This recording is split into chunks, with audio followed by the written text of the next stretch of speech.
1995 was an explosive year for debut albums that defined the careers of their creators and also left a mark on the landscape of hip-hop. Today we dive into some groundbreaking albums and the legends behind them.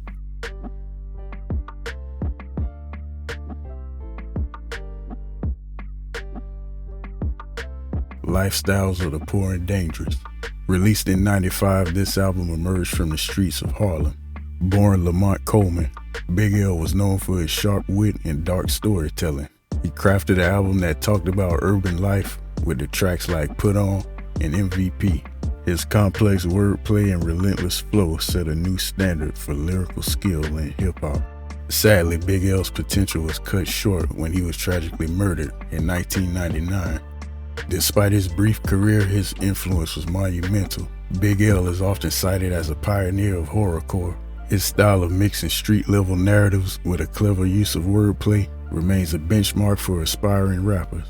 He may be the biggest what-if in the history of rap because he could have been known today as the greatest rapper of all time.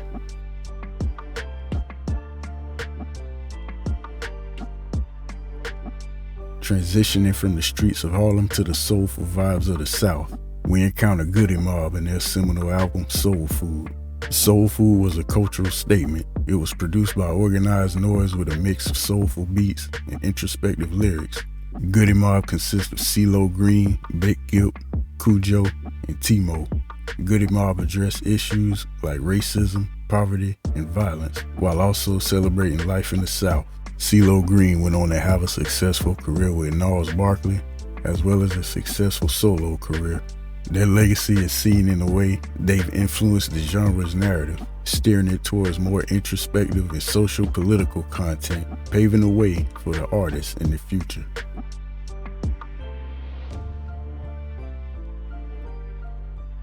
Next, we whirl into the chaotic mind of Ol' Dirty Bastard with his album Return to the 36 Chambers, the dirty version. This debut dropped in March of '95 and was an instant shock to the system.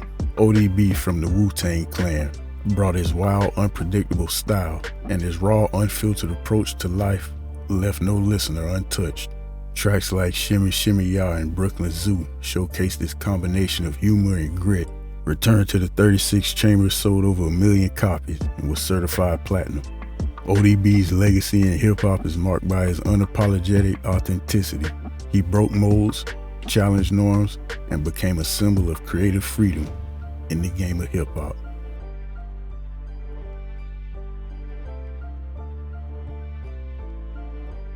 Moving on, we explore the rapid-fire flows of Bone Thugs-n-Harmony with their debut album, E1999 Eternal. Released in the summer of '95, this album from the Cleveland-based group was a thrilling blend of harmonious melodies and lightning-fast raps. The group is made up of Busy, Crazy, Lazy, Wish, and Flesh and Bone. In '93, as Bone Enterprise, they had an album under Eazy-E's label called Faces of Death, and then Eazy changed their name to Bone Thugs-n-Harmony. Bone Thugs' legacy is tied to their unique style, which fused melodic elements with hardcore rap, influencing many artists across genres. Hits like The Crossroads won a Grammy, but also secured the group's place in hip-hop history.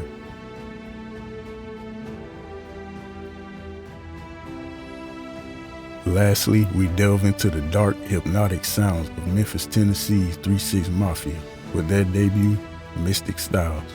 This album introduced the world to the horror-themed lyrics and crunk-style beats that would become a signature of the group.